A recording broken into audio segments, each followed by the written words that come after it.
The first tip to improve your Fortnite game is to set your key bindings if you haven't already done so. I use a keyboard, so I'm gonna set the key bindings for the keyboard, but you can change them for a controller as well. If you want. It's usually not as necessary on a controller. But with the keyboard, you want to put the keys or select the keys that you can reach easily and quickly, but also if you have problems inadvertently hitting certain keys, you want to be careful what you set those to, because you don't want to, for example, you don't want to hit on something where you brought up the wall or a floor or something and you started building suddenly because you hit the key by mistake. So let's go over here up to the top here and go to settings, and we'll go over here to key bindings. And if we scroll down here, and you'll see for combat what the keys are. Generally these are okay, and most people don't mess with these. The only thing I would say is right here you have E for use, which is pretty common key, so I wouldn't generally change that, particularly if you play other games, because that's kind of a default key. It's just like you really don't want to change the W, A, S, and D keys, because those are standard kind of motion keys. Although you can actually change them up here, and it has two sets for the up and down and left and right arrow key, or the WASD key. You could change that if you wanted to, but I would not recommend it, as I said, because it will get confusing if you're playing other games. So you really should get used to using either the WASD or the up, left, down, and right. I find the WASD key easier to use on the keyboard, just because the arrow keys are kind of too close to the mouse, and you're using the mouse at the same time, and so it just gives you a little more space, I find.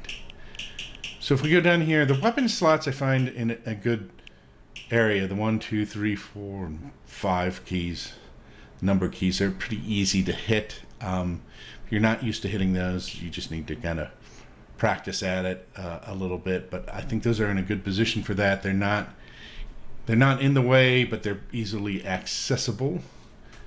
But the main ones I think that you want to consider changing, possibly, are the building keys, where the wall, the floor, the stairs, the roof, and the trap. You want to either get used to where they are or set them to something where you can access them easily. So right now we have the wall as G. I think I used to have the floor as F, but they've added an F key to pick stuff up, or to forage stuff. Like E is used and F is to pick up in some circumstances, and when you're side grading a weapon, it's F as well. I could move that if I wanted to, but I want to leave it where it is. So right now the floor key is on V, and the stairs are on C. Those are both good for me. And the last one's the roof, which is now at Z. I used to have that at Q. I like that better at Q. So let me hit here and confirm that.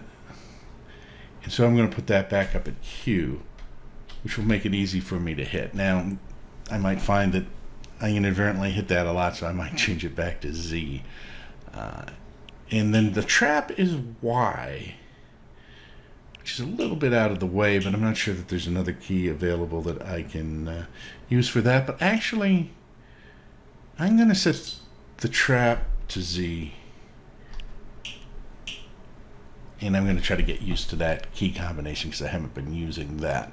So basically, you want to keep them the same whatever you set them on, and then you'll get used to it. So that will work well for you. The next thing I would recommend is building is very important in Fortnite. And so one of the things you can do is you can go and you can change to Battle Lab mode. And once you do that, you can play in Battle Lab mode.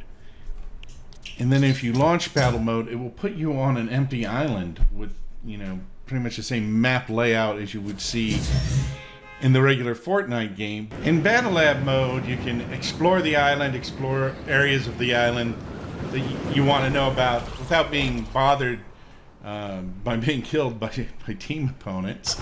You can also play battle mode with your or battle lab mode with your friends, so you can practice shooting at each other, and if you kill each other, you respawn and drop back down automatically.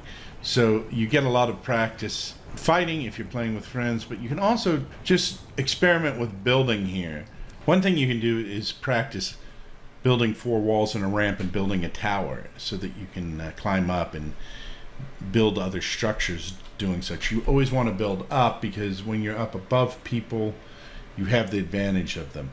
You may want to build ramps up fast to get around somebody else's tower and to get up to them, like when you charge them. So what you can do is you can actually practice building 4 walls and spinning around.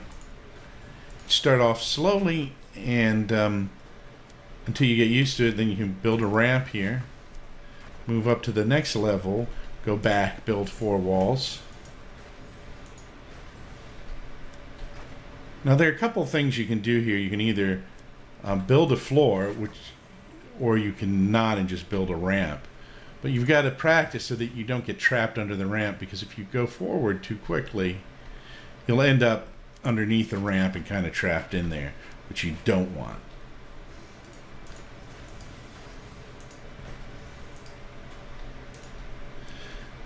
You don't really need to build a floor here. You could just build another ramp. But the problem with just building another ramp and not a floor is when you have the floor, you'll be up and you don't have to worry about getting caught under the ramp like this, for one thing. So it's a little easier to do. And the other thing is when you have a floor, it blocks people from coming up as easily. It just adds another layer to it. So it's good to build a floor there as well, or at least practice doing it so you can do it quickly.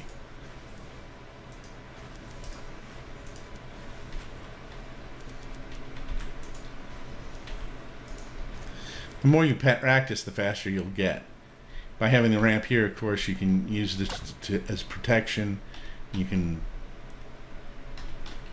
pop up to the top to get your shot and then pop back down to protect yourself here as well. Another thing you can do to get better fast at playing Fortnite is to play a lot of Team Rumble games, because Team Rumble gives you the opportunity to have a lot of fights and practice fighting, and it also you don't get killed, so you don't have to start the game all over again. You respawn continually, so it's a much faster pace as far as being able to fight a lot of people at once and keep on trying. Whereas if you're just in solo mode, you have to continually restart. You have to sit and wait for the bus, the battle bus, to take off. And you have to wait to land, and then you have to wait to confront people. With Team Rumble, particularly as you get towards the end of the game, if you get killed, you can glide right back down into the action, and the game is already in play.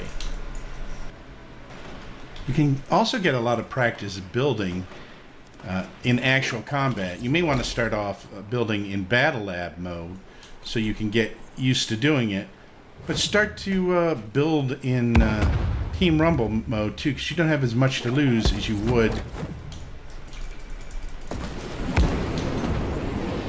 when you're playing in solo mode. Don't forget to like, share, and subscribe.